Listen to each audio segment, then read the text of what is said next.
Bueno, vamos entonces a tomar asiento y vamos a seguir con el aspecto que hemos estado estudiando acerca de la palabra.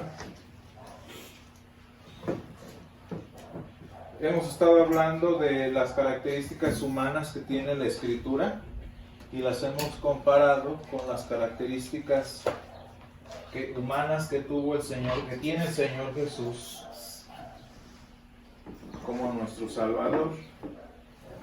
Y ya después ahora hemos estado estudiando las características divinas que tuvo el Señor comparadas o en relación a las características divinas que tiene la Escritura. Y la primera cosa de la que estábamos hablando entonces era esta característica de la palabra que la hace ser inspirada. La palabra de Dios inspirada. Y decíamos, ¿verdad?, que esta inspiración en términos bíblicos, la inspiración de las Escrituras, no tiene nada que ver con el concepto que nosotros tenemos de inspiración. No están, sí están, digamos, de alguna manera relacionadas, pero no significan lo mismo. Tenemos ahí en 2 de Timoteo que dice, toda la Escritura es inspirada por Dios. Y lo importante que nosotros vemos aquí es que hacíamos énfasis hace 8 días, que dice toda la Escritura. Toda la Escritura es inspirada por Dios. ¿Y qué decíamos de la palabra inspiración? Bueno, que proviene directamente, que es expirada, por así decirlo, de la boca de Dios. Fíjense lo interesante que es que las palabras de los discípulos, las palabras de los profetas que ellos hablaron, que decíamos que reflejaron su carácter, que reflejaron su personalidad, etcétera, etcétera, son las mismas palabras del Espíritu Santo. Y no una cancela a la otra. No porque hayan sido palabras humanas, no porque hayan sido palabras humanas en un contexto determinado, ya dejan de ser la palabra de Dios. Y es muy importante que nosotros lo tengamos en cuenta. Pero también no porque sean las palabras que salieron de la misma boca de Dios, del mismo pensamiento de Dios, significa que ya son palabras fuera de la capacidad humana. Vamos a leer por ejemplo, en 1 de Pedro 1, 10, 11, que lo tenemos ahí cerquita, 1 de Pedro 1, del 10 al 11. Dice, fíjense, muy interesante lo que habla de los profetas. Dice, los profetas que profetizaron de la gracia destinada a vosotros, inquirieron y diligentemente indagaron acerca de esta salvación, escudriñando qué persona y qué tiempo indicaba el Espíritu de Cristo que estaba en ellos, el cual anunciaba de antemano los sufrimientos de Cristo y las glorias que vendrían tras ellos. Fíjense, es muy importante esto, porque los profetas, inspirados por el Espíritu Santo, sabían lo que tenían que escribir. Los profetas, inspirados por el Espíritu Santo, sabían de qué se trataba su profecía. Muy importante eso. Cuando Isaías, por ejemplo, habla de la profecía del vástago, saldrá una vara del tronco de Isaí y un vástago retoñará de sus raíces. Isaías sabía que estaba escribiendo, no era una máquina. Y esto es importante que lo entendamos. El hecho de que la palabra de Dios sea inspirada no quiere decir que los profetas estuvieron en algún tipo de trance. Los profetas no estuvieron en trances, esa es basura mística. La palabra de Dios jamás alude conceptos de trance inspiracional, por así decirlo. Fíjense, bien chistoso, así es como muchos dibujan la inspiración que dizque les da el Espíritu Santo a través de visiones o a través de dizque profecías. Fíjense, y es muy chistoso, véanlos ustedes, todos los que hablan de una profecía o de una revelación o de lo que ustedes quieran, siempre hacen la cara que refleja un trance. Y eso no tiene nada que ver con la forma en la que el Espíritu Santo inspiró las Escrituras. Eso es un trance del demonio. Ese es el demonio actuando que impide las capacidades de la persona.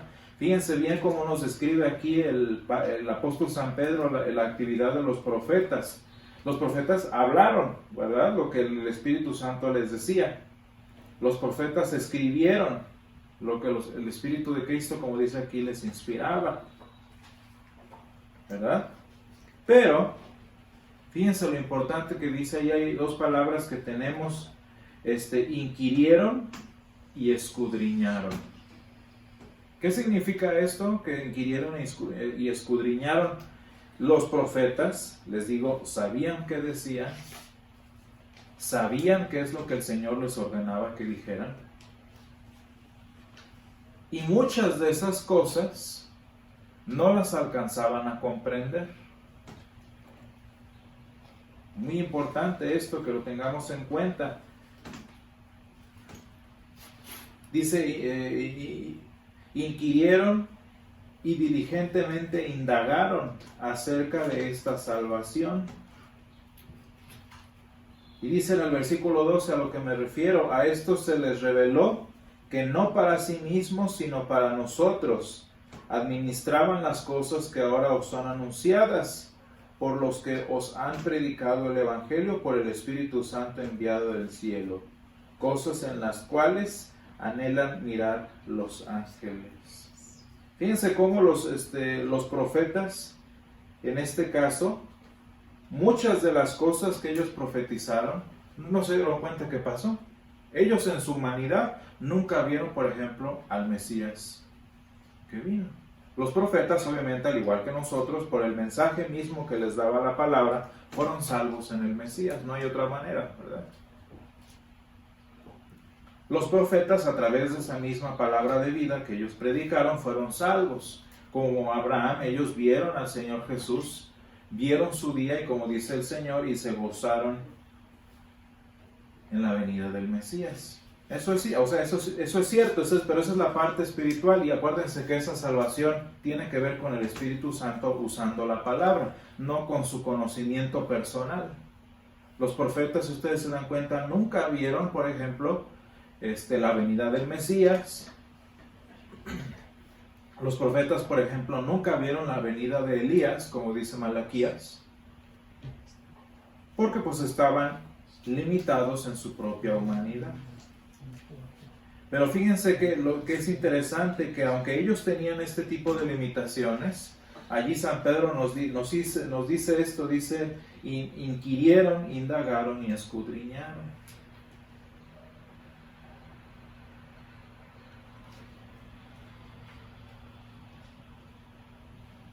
¿Y por qué indagaron, inquirieron y escudriñaron? Pues porque aquí dice el versículo 12, se les reveló que lo que ellos iban a hablar no era para ellos, o sea, no se iba a realizar en su tiempo, sino para nosotros. Pero el hecho de que los profetas se interesaran por esto, quiere decir que ellos tenían un cerebro activo, un cerebro consciente, que pues, posiblemente llegó a preguntarle al Espíritu Santo, Señor, ¿a qué te refieres con esto? O Señor, ¿cómo va a ser esto? Lo vemos, por ejemplo, en el caso de Moisés. Cuando el Señor hablaba con Moisés y Moisés le preguntaba, le hacía cuestionamientos, en el caso en particular del pueblo de Israel. Por ejemplo, la Virgen María, cuando el ángel le dice, concebirás, y él pregunta, ¿pero cómo va a ser eso? Fíjense que en ese tipo de interacciones con el Señor, las personas no están en trance. No hay ni un solo individuo en las Escrituras que hable con el Señor a través de un trance. Esa es basura mística, y lo repito otra vez. Fíjense, San Juan, por ejemplo, que es el que todo el mundo se usa para hablar de este tipo de visiones, San Juan está interactuando con el ángel. San Juan interactúa con uno de los santos en una de sus visiones. No está perdido, no está drogado, por así decirlo en términos modernos. Los profetas y los apóstoles, cuando escribieron sus epístolas, sus cerebros estaban pensando 100%. Tan estaban pensando que vean ustedes cómo el Espíritu Santo les inspiró y les permitió incluir aspectos personales en sus epístolas. Y decíamos hace 8 días, ¿a quién le va a servir un saludo personal de San Pablo?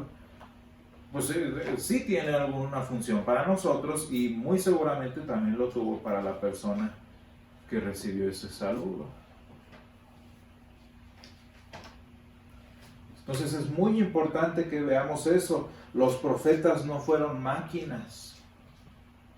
Los apóstoles no fueron máquinas, no fueron, ¿cómo les diré? No sé si ustedes saben, pero ahora hay programas en el que uno habla y van escribiendo. ¿Verdad? Y ustedes ven que pues en ese caso la máquina simplemente reproduce lo que oye. Y no, así no fue como se inspiraron las escrituras. Fue una interacción, fue un diálogo del Espíritu Santo con los profetas y los apóstoles.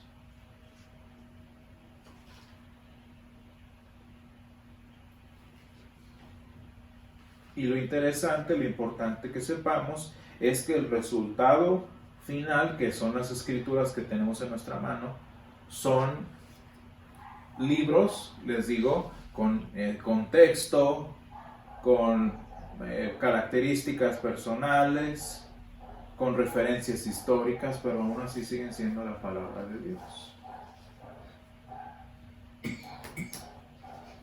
Si ustedes se fijan, así mismo fue también la persona del Señor Jesús. La persona del Señor Jesús fue igual, les digo, tenía un aspecto físico, tenía ADN, tenía un acento, tenía todas las características humanas, y no por eso dejaba ser hijo de Dios. Y esta es una doctrina muy difícil, y a nadie le entra si no es que el Señor lo permite.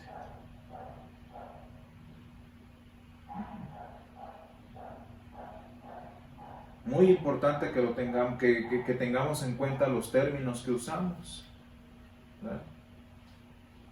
El Señor Jesús no fue un superhombre, por así decirlo, ¿verdad? El Señor Jesús no fue un superhéroe.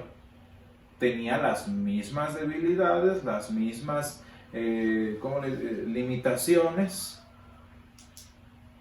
que nosotros tenemos. Pero no por eso dejaba de ser hijo de Dios.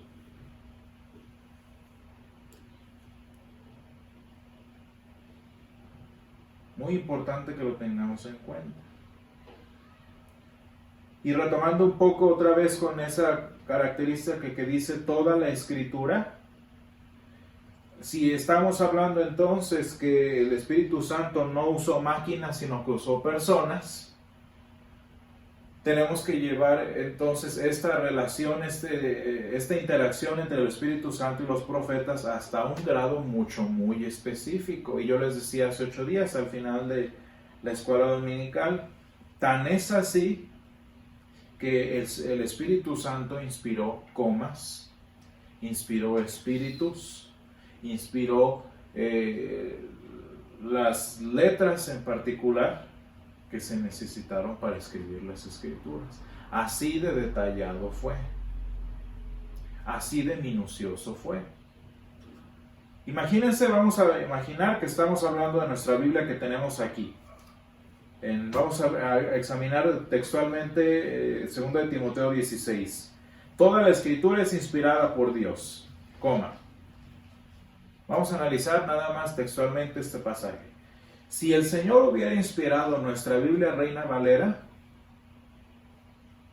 el Señor hubiera inspirado esa T mayúscula esa E mayúscula y esa coma. ¿Se fijan lo detallado y lo importante que es entender esa palabrita toda? Toda la escritura. Muy, muy, muy importante, porque suponiendo que el Espíritu Santo hubiera inspirado el español, allí tendríamos nosotros que inspiró la E mayúscula, que inspiró la D mayúscula y que inspiró esa coma. Y si le seguimos, por ejemplo, en útil, el Señor hubiera inspirado también el acento en la U.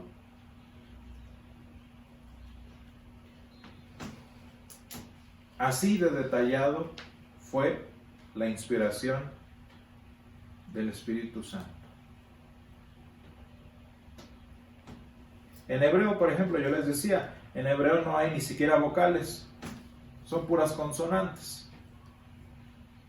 Y fíjense qué bonito es que los hebreos siempre creyeron que cada letra de la palabra de Dios era inspirada.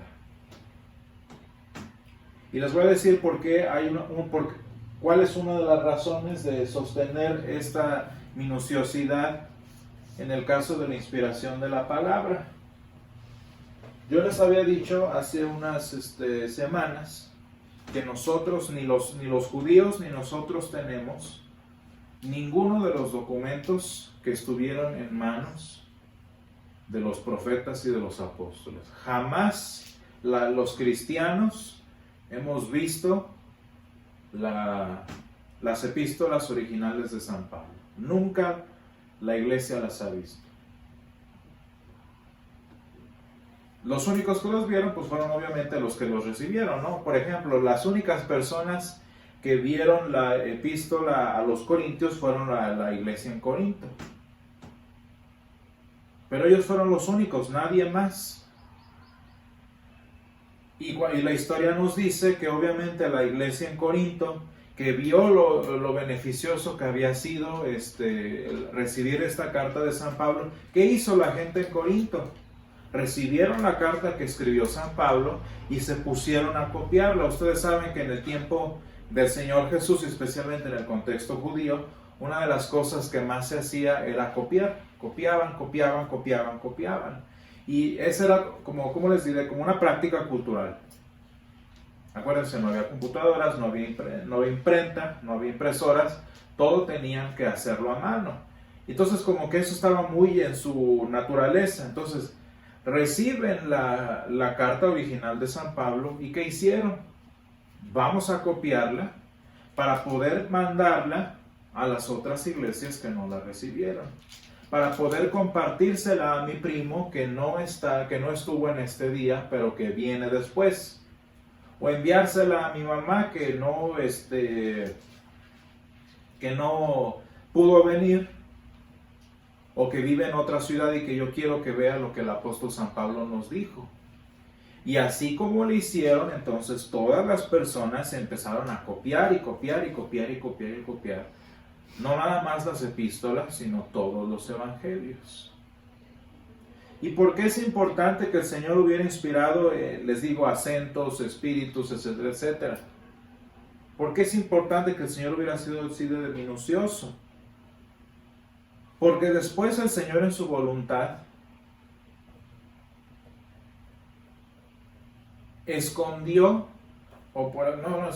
dejó que se perdieran los documentos originales. Por nuestro bien, yo les decía, hubiéramos terminado siendo idólatras con esos textos. El Señor permitió que desaparecieran los textos originales. Pero ¿qué es lo que el Señor no dejó que se perdiera? Su palabra. De tal manera que cuando la iglesia cristiana ya formalizada, 300 años, como 250 años después del Señor Jesús, que empezó a compilar el Nuevo Testamento, ¿cómo le hicieron los padres apostólicos, padres de la iglesia, para empezar a compilar las Escrituras? Pues fueron a todas las iglesias de las que tuvieron acceso y empezaron a juntar todos los cientos de copias de la epístola a los Corintios, por ejemplo, que se habían esparcido por todo el mundo cristiano. Empezaron a colectar todas las copias que había de la epístola a los romanos. Y como sabían que el Espíritu Santo había inspirado cada detalle, ¿qué creen que hicieron? Pues agarraron todas las copias y se fijaron cuáles se parecían más a las otras. De tal manera que si 10 copias de 15 en total tenían un acento en un lugar, esa era la versión correcta de la escritura, del pasaje. Que si 12 de 23, que si 12 digamos de 24 tenían un espíritu en total, un espíritu tal y las otras no, esta era la versión correcta. Porque la gente se equivoca, ¿no? La gente a la hora de transcribir, la gente a la hora de copiar, pues especialmente a las que tenían mala ortografía, se les iba a ir un acento, se les iba a ir un espíritu, y ahí se empezaba ya a alterar la palabra. Pero cuando juntaron todo, sabiendo que el Señor había sido tan intencional y tan detallado, se dieron cuenta cuáles eran las escrituras, lo que el Espíritu Santo había inspirado completamente. No sé si me doy a entender. Fíjense lo importante que es que el Espíritu Santo haya sido así de intencional, así de detallado, porque esos detallitos, por lo menos en el aspecto de compilar la Biblia, esos detallitos nos sirvieron para tener la escritura correcta.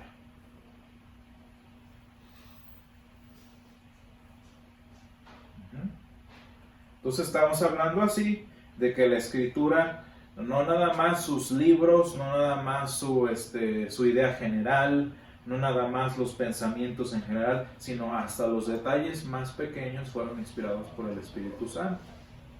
En el caso, por ejemplo, del Antiguo Testamento, cuando los escribas, que era una institución muy grande en el pueblo de Israel, cuando los escribas hacían copias del Antiguo Testamento, ellos literal iban contando el número de letras que había por renglón.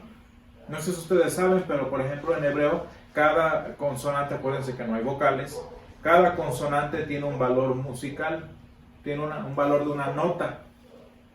Y una de las razones, una de las maneras en la que los escribas sabían que no se habían equivocado, era si podían musicalizar el versículo de una manera tan perfecta como el otro.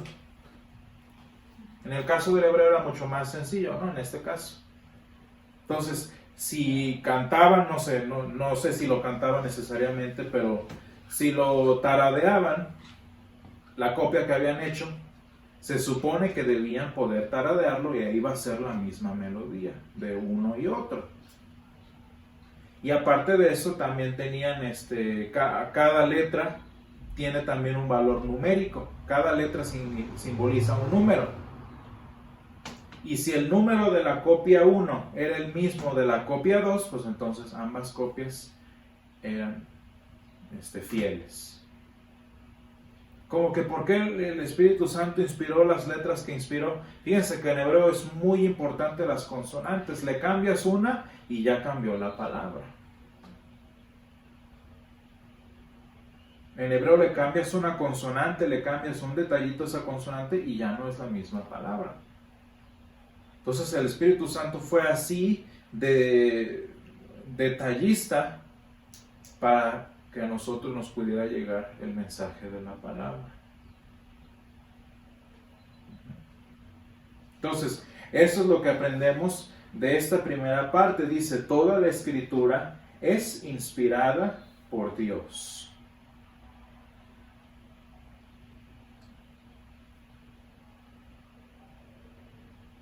Ahora, viene la siguiente parte que dice útil para enseñar. Vamos a dejarle ahí útil para enseñar. Fíjense bien,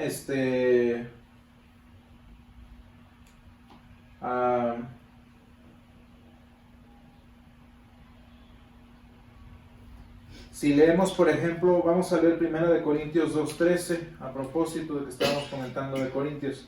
1 Corintios 2:13. Sí. Lo cual también hablamos, no con palabras enseñadas por sabiduría humana, sino con las que enseña el Espíritu, acomodando lo espiritual a lo espiritual.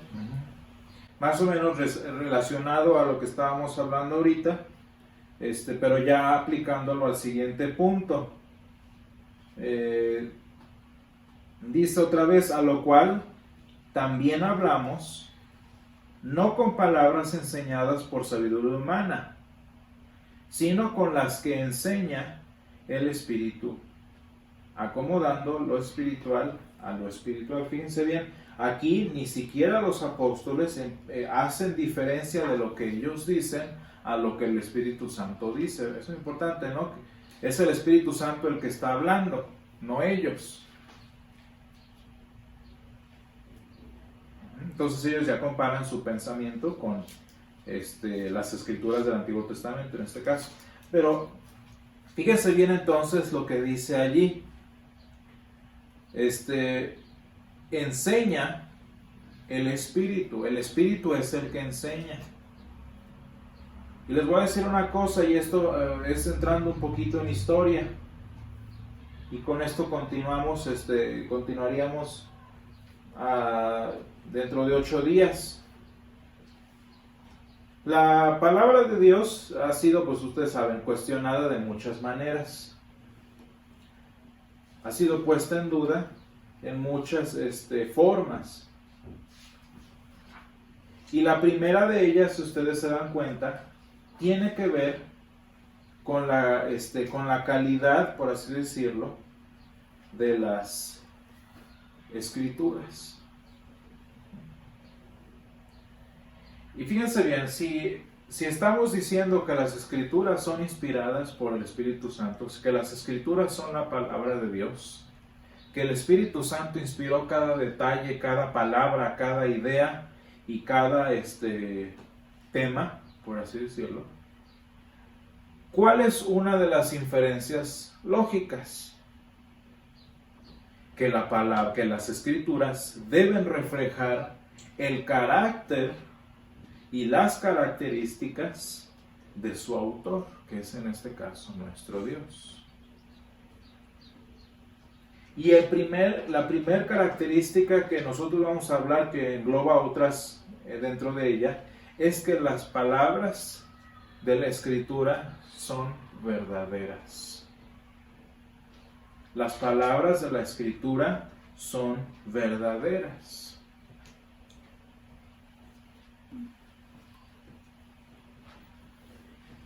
Y como que ¿por qué hablamos de cosas verdaderas, de contenidos verdaderos? Porque regresamos al punto que decíamos, que la escritura oral, la escritura escrita y la escritura encarnada, perdón, la palabra oral, la palabra escrita y la palabra encarnada, si decimos que son una comparable con la otra, entonces tenemos que decir que así como el Señor Jesús se llama a sí mismo la verdad, Jesús dijo, yo soy el camino y la verdad y la vida. Fíjense bien cómo el Señor no dice, yo soy verdadero, ¿verdad? El Señor dice, yo soy la verdad. Quiere decir que si el Señor Jesús dice de sí mismo que Él es la verdad, consiguientemente las escrituras deben ser la verdad de Dios. Las escrituras son la verdad de Dios. Y si conectamos todos, dice el Espíritu Santo, dice el Señor Jesús, y conoceréis la verdad, y la verdad os hará libres. Vamos a comparar ese versículo que dice el Señor con lo que acabamos de leer aquí en 2 Timoteo 3:16. Si es verdad y la verdad nos hará libres, según dice Jesús, Fíjense para qué fin sirven las escrituras. Son útiles para enseñar, para redarguir, para corregir y para instruir.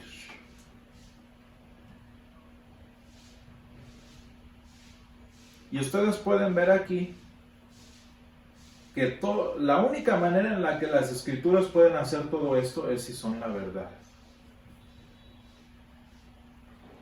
Les voy a decir una cosa interesante sobre nuestra realidad. Bueno, ya se está acabando ese tiempo, pero sigue todavía en vogue. Nosotros vivimos en un tiempo del pensamiento humano que se llama posmodernismo, ¿verdad?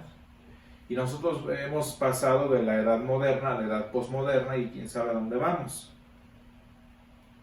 Y en el tiempo moderno, en el tiempo de nuestros papás, de nuestros abuelos y quizás de las personas adultas que nacieron todavía en el poquito final de la modernidad,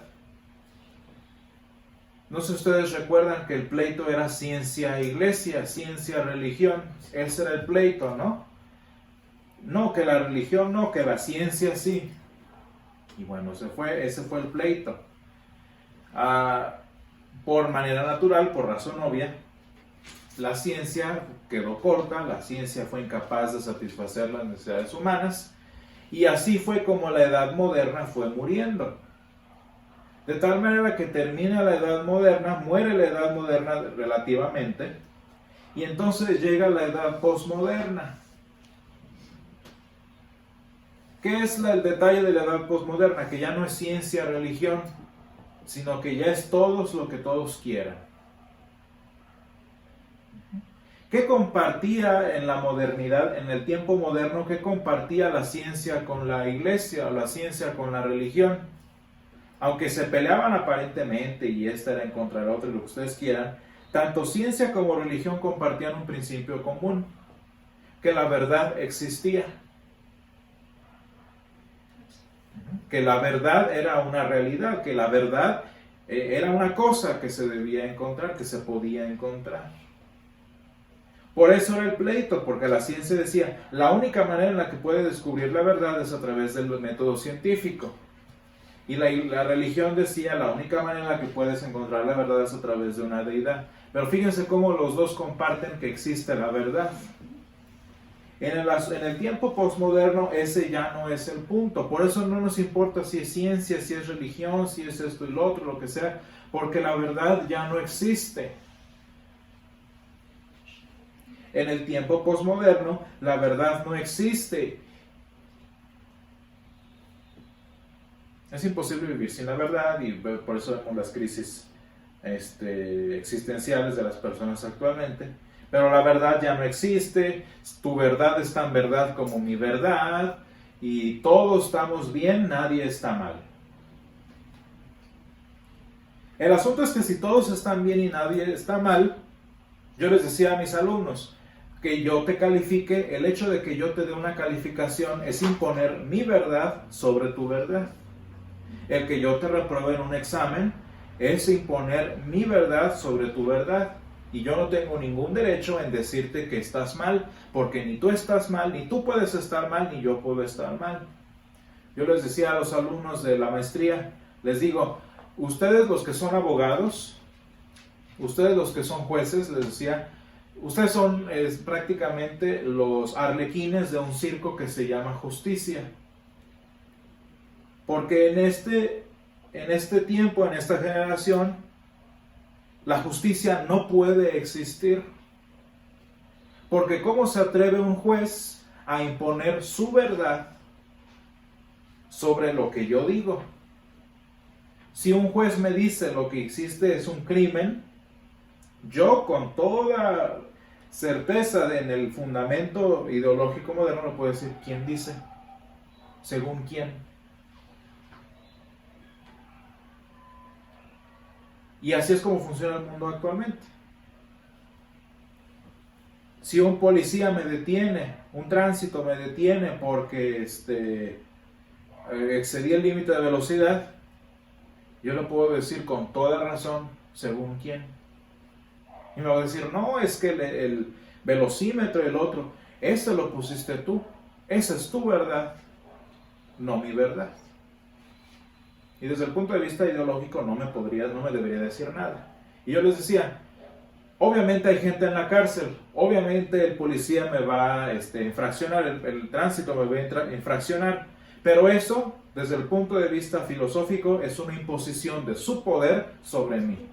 No es que él estuvo bien y que yo estuve mal. Él se impuso y me esclavizó con su ley. Y eso es lo que la gente actualmente no quiere. Por eso marchas, por eso esto, por eso lo otro, porque ya no existe la verdad. Y déjenme decirles algo, sin verdad no se puede decir qué está bien y qué está mal. Sin el concepto de verdad no podemos decirle a alguien que está mal. Sin el concepto de verdad no podemos decir qué es bien y qué es mal. Cuando la gente nos dice en la calle, es que lo que estás, por ejemplo, en las marchas, es que lo que estás haciendo está mal. No les podemos decir según quién.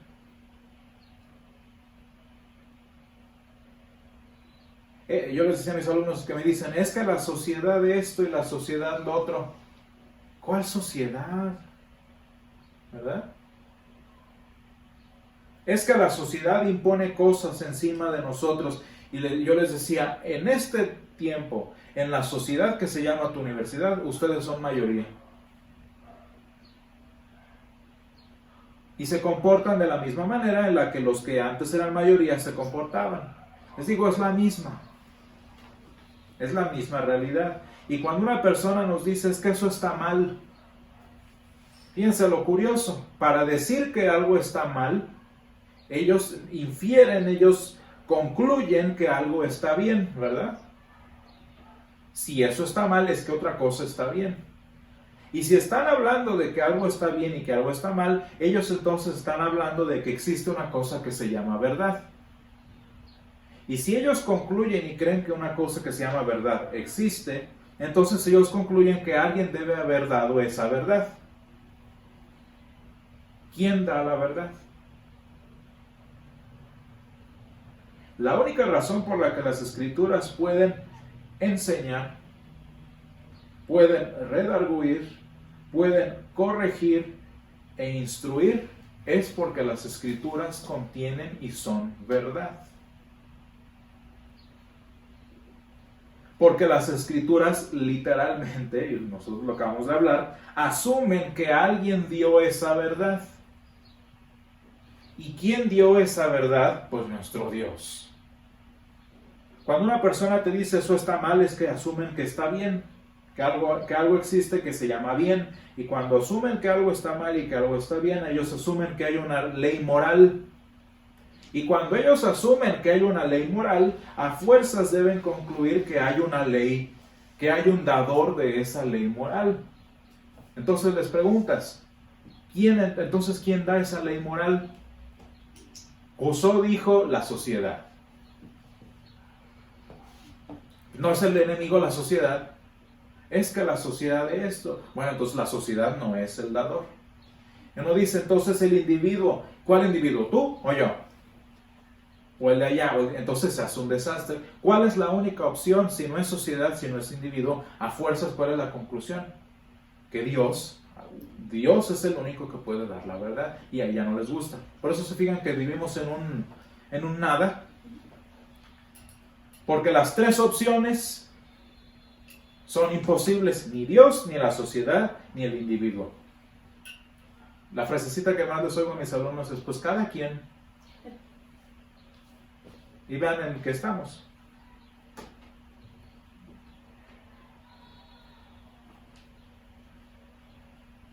Entonces, el concepto que empezaremos a ver dentro de 8 días es eso. ¿En qué maneras, de qué formas la palabra de Dios es verdad?